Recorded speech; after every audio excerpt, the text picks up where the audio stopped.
বন্ধুরা আসসালামু আলাইকুম, সবাইকে স্বাগত। কেমন আছেন? আশা করি সকলেই ভালো আছেন। আজকে আমি রান্না করে দেখাবো মিষ্টি কুমার হাক। তো প্রথমে আমি একটা কড়াইতে তেল দিয়ে রাখছি, তেলের ভিতরে গরম পেঁয়াজ ছেড়ে দিলাম, সঙ্গে দিয়ে দিলাম চিংড়ি মাছ এবং কাঁচামরিচ। এখন এটাকে ভালো করে লাইটে চেড়ে একটু লাল লাল করে ভেজে নেব। সাথে 1 চামচ নুন দিয়ে দিলাম। আর পেঁয়াজটাকে গরম বললাম এই জন্য, বাজারে যে পেঁয়াজের পরিচিতি, এতে পেঁয়াজ খাওয়া খুবই কষ্টকর, এই জন্য পেঁয়াজটাকে গরম পেঁয়াজ বললাম। তো মোর পেঁয়াজ আর চিংড়ি মাছ লাল লাল করে ভাজা হয়ে গেছে। এই পর্যায়ে আমি একটু হলুদ দিয়ে দিলাম, হলুদটা দিয়ে আর একটু লাইটে চেড়ে নিব। হালকা একটু পানি দিয়ে দিলাম, 2 চামচ গুঁড়ো মরিচ দিলাম,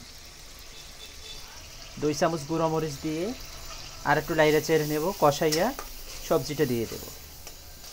তো মোর চিংড়ি মাছ আর মশলা একবারই কষানো শেষ হয়ে গেছে। এই পর্যায়ে মই দিয়ে দিছি নতুন আলু কাইটা রাখছিলাম, নতুন আলুটা দিয়ে দিলাম শাকের সাথে। প্রথমে আলুটা একটু লাইটে চেড়ে কষিয়ে নেব।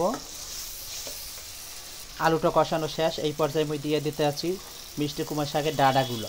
এই ডাঁটাগুলো এত সুন্দর দেখতে এবং মনে হচ্ছে যে কাঁচাই খেয়ে ফেলি। ডাঁটাটা দিয়ে দিয়েছি। এখন ভালো করে একটু লাইড়া চাইড়া একটু ঢাকনা দিয়ে দেবো। ঢাকনা দেওয়ার পরে যখন ডাঁটাটা একটু নরম হয়ে আসবে, তখনই মই শাকগুলো দিয়ে দেব। শাকে যত গুঁড়ো মরিচ কম দেবেন, অত শাক সবুজ সবুজ থাকবে। কাঁচামরিচ দিলে বেশি সুস্বাদু মজাদার হয়। আর যারা ঝাল বেশি খান তার ঝাল দিয়ে রান্না করবেন। আমি একটু ঝাল কম খাই, তো একটু ঝাল কম দিয়েছি।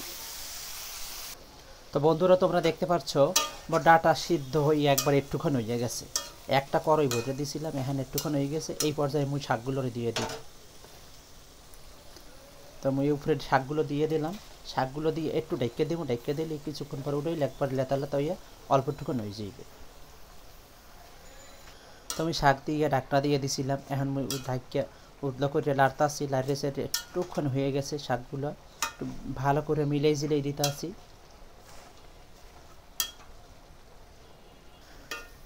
তো বন্ধুরা, কুমার শাকের এত সুন্দর একটা স্মেল আইতাছে, অসাধারণ রান্না হইতেছে মনে হচ্ছে আমার।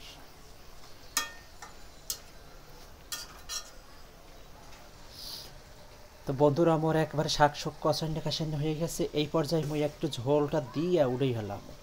ঝোলটা দিয়ে দিলাম, 1 মাগ পরিমাণ পানি দিয়ে দিলাম। পানিটা ফুটলেই আমি শাকটাকে উঠেই ফেলবো। তো দেখে মনে হইতেছে যে শাকটা আমি খেতে কোনো সিরিয়াল নিয়ে এখনই বসাই দিছি। এত সুন্দর কালারটা সবুজ হইতেছে, যা দেখার মতো। তো গাইস, হয়ে গেল আজকে আমার মিষ্টি কুমার হাক রান্না চিংড়ি মাছ দিয়ে, নতুন আলু দিয়ে। ঝোলটা দিয়ে দিলাম। এখন উঠিয়ে ফেলবো। একটু 5 মিনিট ওয়েট করব আমি, তারপর উঠিয়ে ফেলবো। ভালো থাকবেন। তো মনুরা, মোর হয়ে গেছে আজকে চিংড়ি মাছ দিয়ে মিঠা কুমারের শাক রান্না। কালারটা এত সুন্দর হয়েছে আর খেতে এত সুস্বাদু মজাদার হয়েছে, যা বলার মতন না। সো আমি যেভাবে রান্না করছি, আপনারা এইভাবে যদি রান্না করেন তো খাইয়া অবশ্যই মজা পাইবেন। আর বেশি বেশি আমার চ্যানেলটি সাবস্ক্রাইব করুন, পেজটি ফলো করুন। সে পর্যন্ত ভালো থাকবেন। দেখা হবে নতুন অন্য কোনো ভিডিওতে। আল্লাহ হাফেজ।